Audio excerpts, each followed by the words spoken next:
1345 নম্বর হাদিস, রাসূল সাল্লাল্লাহু আলাইহি ওয়াসাল্লাম বলছেন, মান ক্বালা ক্বাবলা ইয়াকুমা, যে ব্যক্তি মাজলিস থেকে দাঁড়ানোর আগেই বলবে, বসা অবস্থায় যে ব্যক্তি বলবে, সুবহানাকা আল্লাহুম্মা ওয়া বিহামদিকা আশহাদু আল্লা ইলাহা ইল্লা আনতা আস্তাগফিরুকা ওয়া আতুবু ইলাইকা, এই দোয়াটি যে ব্যক্তি বলবে, এখানে আসার কারণে যত নেকি হয়েছে, কুতিবা ফি রিক ওয়া তুবিয়া বিতবে, সমস্ত নেকিকে মসৃণ ফলকে লিপিবদ্ধ করা হবে খোদাই করে, এবং সেটাকে সংরক্ষণ করার জন্য তার উপরে সিলগালা করা হবে। অতুবিয়া বিতবে লাম ইউকসার ইলা ইয়াউমিল কিয়ামা, এই নেকির ফলক কিয়ামত পর্যন্ত আর নষ্ট হবে না, ওইভাবেই থাকবে। আপনি এটা সালাত শেষ করার পরে পড়বেন। মা আয়েশা রাদিয়াল্লাহু আনহা বলছেন, 10140 নম্বর হাদিস, নাসাই সুনানুল কুবরা লিন নাসাই, আল্লাহ রাসূলকে বলছেন, মা সাল্লা সালাতান ওয়া তালা কুরআনান ওয়া জালাসা মাজলিসান আও তাওয়াদ্দা ওযুআন ইল্লা ক্বালা সুবহানাকা আল্লাহুম্মা বিহামদিকা আশহাদু আল্লা ইলাহা ইল্লা আনতা আস্তাগফিরুকা ওয়া আতুবু ইলাইকা। যখনই তিনি সালাত শেষ করতেন, যখনই তিনি ওযু শেষ করতেন, যখনই তিনি মাজলিস শেষ করতেন, যখনই তিনি কোরআন তেলাওয়াত শেষ করতেন, তখনই এই দোয়াটি পড়তেন। তো জিজ্ঞেস করেন আল্লাহ কেন পড়েন?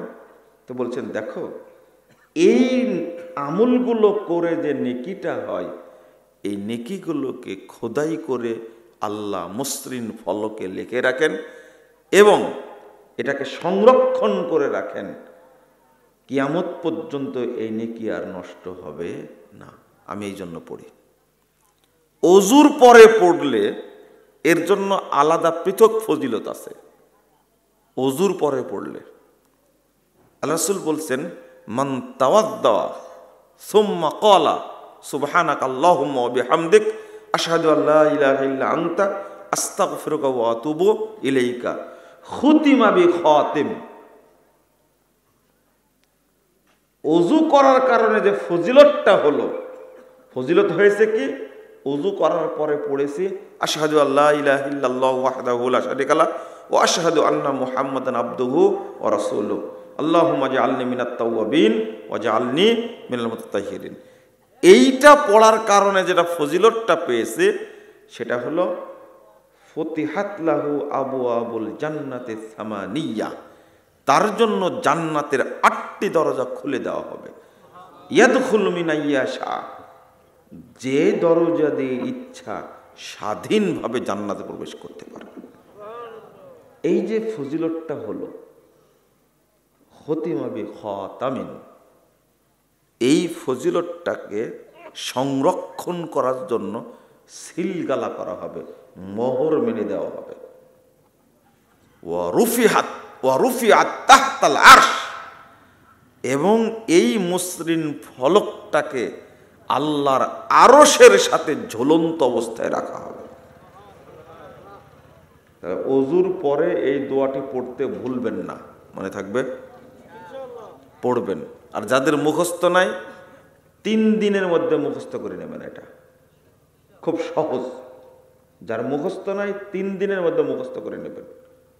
আসলে বিপদটা তো আমরা বুঝতে পারি না, বিপদ বুঝতে পারি না। বিপদ ওই দিন বুঝবেন যেই দিন মালাকুল মাউত আসবে, তার আগ পর্যন্ত বুঝতে পারবেন না। তবে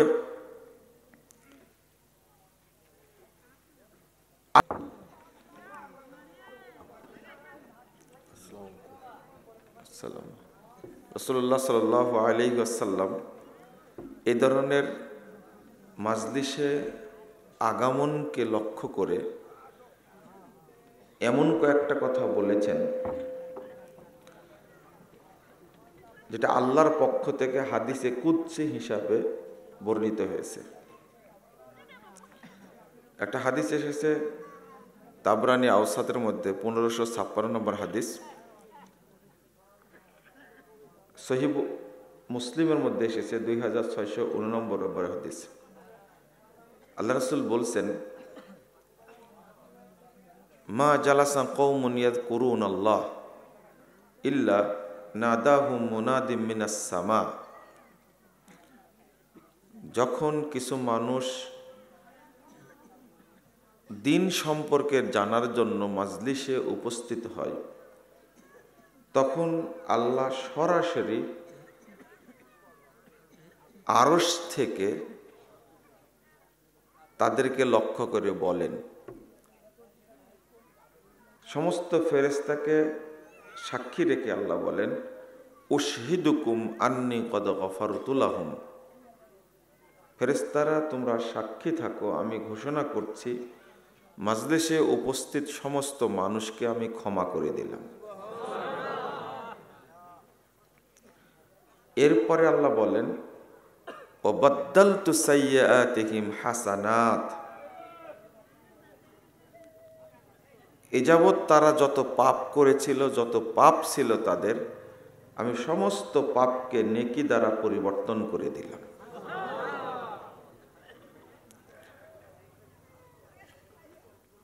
আল্লাহ আরেকটি কথা বলেন, ওয়া আতাইতুহুম মা সালু।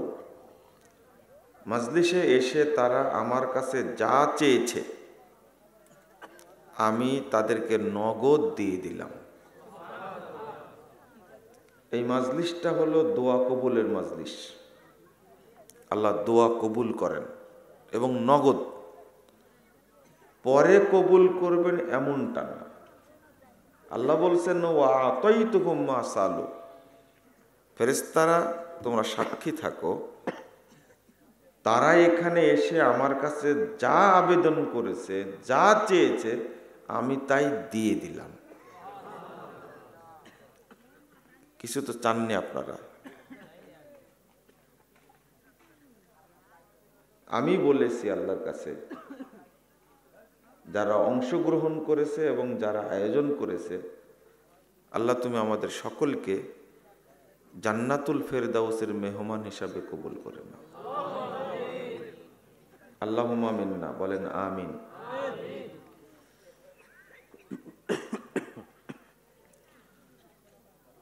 অনেকের বাপ মা মারা গেছে, আপনি বলতে পারতেন, আল্লাহ তুমি ওয়াদা করেছো মাজলিসে এসে তোমার কাছে চাইলে তুমি সাথে সাথে দান করো, তা আমার আব্বা আম্মাকে মাফ করে দাও এবং তাদেরকে জান্নাতুল ফেরদাউস নসিব করো।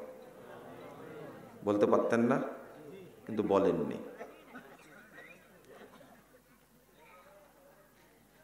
কথা বলছে কে এখানে? আর বললাম যারা দায়িত্বশীল আছেন মহিলাদেরকে, তাদেরকে থামাতে বলেন। আর এত কাছে এদের প্যান্ডেল করে,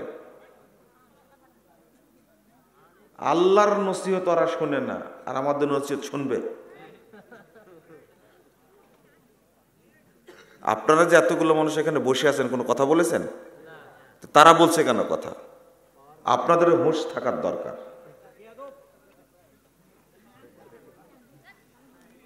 আপনারা দায়িত্বশীল যারা আছেন তারা থামাতে বলেন, অন্তত না হলে চলে যেতে বলেন।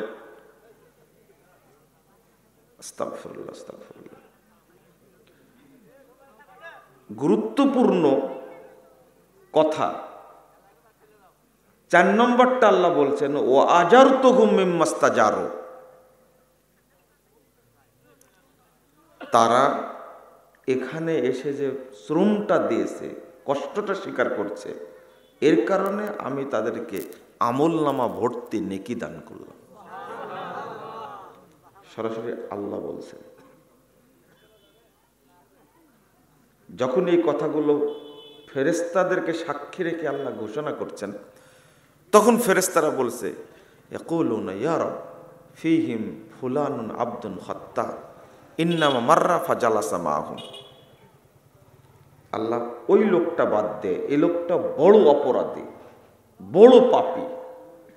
ও এই দিক দিয়ে এমনি যাচ্ছিল, লোকগুলো বসে আছে, এটা দেখে ও এসে এর মধ্যে বসে পড়েছে। ও দিন শিখতে আসেনি, এমনি ঘুরতে এসেছিল। এই অভিযোগ শোনার পরে আল্লাহ বলছেন ওয়ালাহু গাফারতু, আমি ওকেও মাফ করে দিলাম। তাহলে বোঝা গেল এই ধরনের মাহফিলে অংশগ্রহণ করলে যত বড় পাপী মানুষই হোক না কেন আল্লাহ তাকে মাফ করে দেন। এরপরে আল্লাহ বলছেন হুমুল জুলাসা, আরে তোমরা অভিযোগ করছো, হুমুল জুলাসা, তারা এমন কিছু মানুষ এখানে বসে আছে, লা ইয়াশকা বিহিম জালিসুহুম, যেই এখানে এসে বসে পড়বে ওই ব্যক্তি আমার ক্ষমা পাবে, আমার দয়া পাবে, আমার বরকত পাবে, আমার রহমত পাবে, কেউ বঞ্চিত হবে না। এইটা আল্লাহ বলছেন। যদি এটা বুঝতেন আপনারা এত ফজিলতপূর্ণ, তাহলে কেউ বাড়িতে থাকতেন না। এটা হলো দাওয়াতের মাজলিস, এই জন্য দাম বেশি। আরে সালাত আদায় করলে পাপ মাপ হয়, কিন্তু পাপগুলো নেকি হয় না। সারা রমাজান মাস সিয়াম পালন করেন, পাপ নেকি হবে না, পাপ ক্ষমা হবে। হজ করেন, উমরা করতে যান, পাপ ক্ষমা হবে, পাপ নেকি হবে না। কিন্তু এমন একটা জায়গা, এটা এত ফজিলত, আল্লাহ সরাসরি বলছেন আমি তাদেরকে ক্ষমাও করে দিলাম, তাদের যত পাপ ছিল সমস্ত পাপকে নেকি দ্বারা পরিবর্তনও করে দিলাম। আপনাকে কিভাবে বুঝালে এটা যে বুঝবেন? মানুষ জানে না মানুষ কখন চলে যাবে। আজকে একজন ব্যক্তির মৃত্যুর সংবাদ শুনলাম। আপনাদের এই পাশে বগুড়া দুপচাচি একটা এলাকা আছে, এই ভাইটা আমাদের সাথে চলাফেরা করতেন। তো চলে যাবেন, আমাদের চেয়ে বয়স মনে হয় 2-1 বছর বেশি হতে পারে, অথবা সেম সেম হতে পারে। আজকে দুপুর 1টায় রোড অ্যাক্সিডেন্ট করে মারা গেছে। সে জানে না যে আমাকে চলে যেতে হবে। খুব অ্যাক্টিভ ভাই, নাম হলো আব্দুল মান্নান। আপনারা মনে অনেকে চিনেন, আলেমুলামা অনেকেই চিনে তাকে, আলেমদের সাথে চলাফেরা করতেন। আল্লাহর কাছে দোয়া করি আল্লাহ যেন আমাদের এই দিনই ভাই আব্দুল মান্নানকে শাহাদাতের মর্যাদা দান করেন। আল্লাহ যেন তাকে ক্ষমা করে দেন, আল্লাহ যেন তাকে জান্নাতুল ফেরদাউস নসিব করেন, তার পরিবার এবং সন্তানকে যেন ধৈর্য ধারণ করার তৌফিক দান করেন। কিভাবে যে শোনার পরে আমার মনটা পুরোটাই ভেঙে গেছে।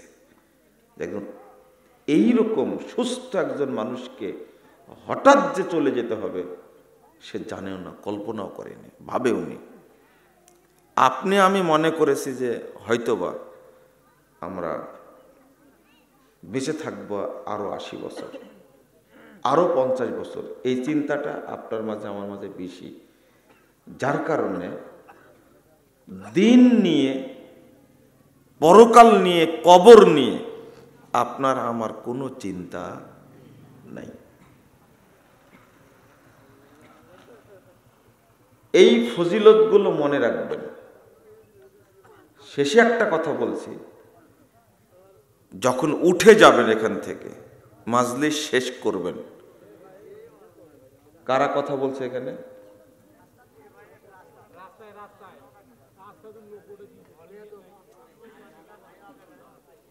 দেখেন এরা কত অবুঝ মানুষ। পার্শ্বে যতগুলো লোক বসে আছে, এমনি বলি এদের বোধ, বুদ্ধি, বিবেক বলতে আল্লাহ কিছু দেয়নি।